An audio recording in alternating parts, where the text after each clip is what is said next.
Değerli seyirciler, vatanımın güzel insanları kanalıma hoş geldiniz, sefa getirdiniz. Yepyeni bir haberle karşınızdayım. Hepimizi ilgilendiriyor. Emekli maaşı 2025 ne kadar olacak?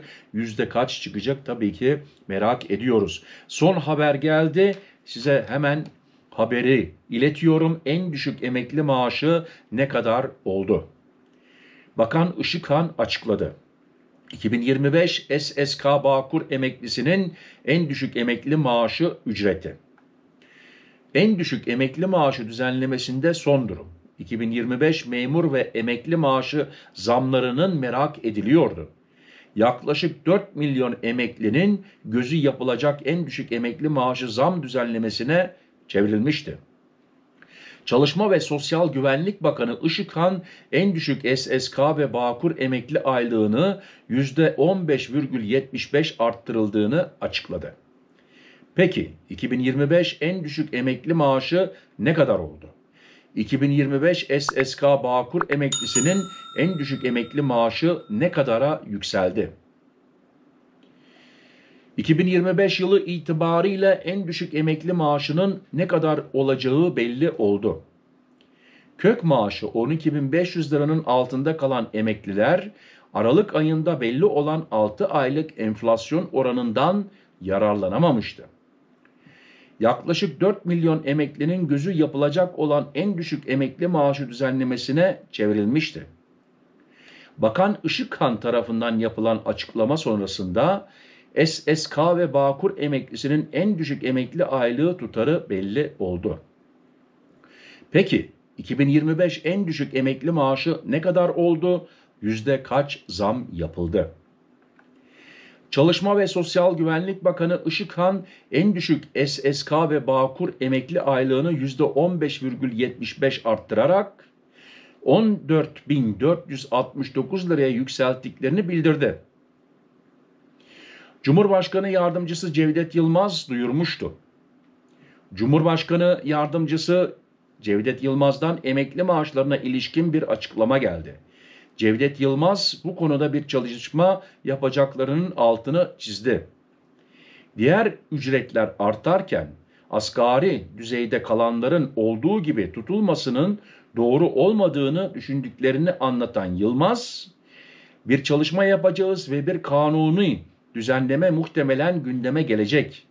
Nihai çalışma tamamlandıktan sonra grubumuzla kanun çalışmasını gündeme taşıyacağız.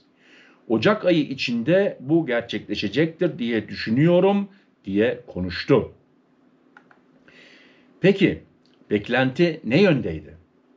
En düşük emekli aylığının 14.000 ile 15.000 lira aralığında belirlenmesi tahmin ediliyor. %15,75'lik zam göz önüne alındığında en düşük emekli maaşının 14.500 lira civarına yükseltilmesi görüşü ağırlık kazanmış durumda. Uzmanlara göre bu rakam ile bütün emekliler yaklaşık %16 civarında zam almış olacak. En düşük aylığa %20 zam yapılması halinde 20 bin liraya yükselecek. %30 artış durumunda ise maaşlar 15.625 liraya çıkacak. Gözler kabine toplantısına çevrilmişti.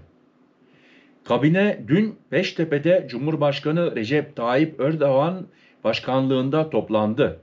Toplantıda en düşük emekli maaşının artırılmasına ilişkin düzenlemenin değerlendirmesi bekleniyordu. Kabine sonrasında en düşük emekli maaşlarına ilişkin bir açıklama yapılmadı. Yıllık enflasyonun belirlenmesinin ardından memur ve memur emeklilerine %11,54, SSK Bağkur emeklilerine de %15,75'lik maaş artışı yapılmıştı. Ancak 12.500 lira alan en düşük emekli maaşı içinde bir düzenleme beklentisi sürüyor. Bakan Işıkhan'dan en düşük emekli maaşı açıklaması. Çalışma ve Sosyal Güvenlik Bakanı Vedat Işıkhan, Şanlıurfa'da GAP Eylem Planı Bilgilendirme ve İstişare Toplantısı ve Ekonomi Koordinasyon Kurulu EKK'nın da gazetecilerin sorularını yanıtladı. Bakan Işıkhan emekli aylıklarıyla ilgili sorulan soruya şu yanıtı verdi. Emekli aylıklarının arttırılmasında biliyorsunuz yasal bir düzenleme doğrultusunda gerçekleştirilmektedir. Kanunumuza göre SSK ve Bağkur emeklileri Ocak ve Temmuz ayında 6 aylık tüfe oranında, memur emeklilerine yaptığımız artışlar ise burada enflasyon farkına ilaveten toplu sözleşmelerinde belirtilen rakamlarla belirlenmektedir. En düşük emekli aylığı ise bildiğiniz gibi 10 bin liraydı. Temmuz ayında en son 12.500 liraya çıkardık. Tabii burada kök aylığın artışı şöyle. Kısa süreli ve az prim ödediği için düşük aylık alan emeklilerimizi biz 12.500'e tamamlıyoruz ve aradaki farkı da Hazine ve Maliye Bakanlığımız tarafından ödenmektedir. İnşallah enflasyon oranları belli olduktan Ocak ayında yine Cumhurbaşkanlığında Ekonomi Koordinasyon Kurulu'nda en düşük emekli aylığının da arttırılması noktasında bir çalışma içerisinde bulunabileceğimizi ifade etmek isterim. Peki, en düşük emekli maaşı nasıl düzenleniyor? 6 aylık enflasyon kaynaklanan zam oranı kök maaşa uygulanıyor. En düşük emekli maaşı Temmuz ayı itibariyle 12.500 lira olarak belirlenmişti.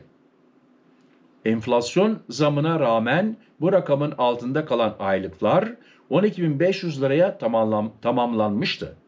Güncel rakamlara göre 3.703.180 kişi en düşük emekli maaşı alıyor. En düşük emekli maaşının arttırması için meclis düzenlemesi gerekiyor. Ekonomi yönetimince belirlenen rakam yasa teklifi olarak TBMM'ye sunuluyor. Yani enflasyondan doğan zam oranı en düşük emekli aylığını etkilemiyor. Kaç kişi en düşük emekli maaşı alıyor? Güncel rakamlara göre 3.703.180 kişi en düşük emekli maaşı alıyor. Ancak belirlenecek rakama göre en düşük emekli maaşı alan kişi sayısında artış olabileceği belirtiliyor. Değerli seyirciler, vatanımın güzel insanları, haberi sonuna kadar izlediğiniz için hepinize canı gönülden teşekkür ederim. Ve tekrar ufacık reklamımı yapmak istiyorum arkadaşlar. En son haberlerle karşınızdayım. Bunun üzerinde daha fazla konsantre olmak istiyorum ileride. Sizler de bana destek olursanız, bir like verirseniz, kanalıma tabii ki abone olursanız gerçekten çok çok gurur duyarım ve hepinize şimdiden canı gönülden teşekkür etmek istiyorum. Hepinize hayırlı uğurlu bir gün olsun. Gelecek videoda görüşme dileğiyle sıcacık selamlarımı gönderiyorum. Murat.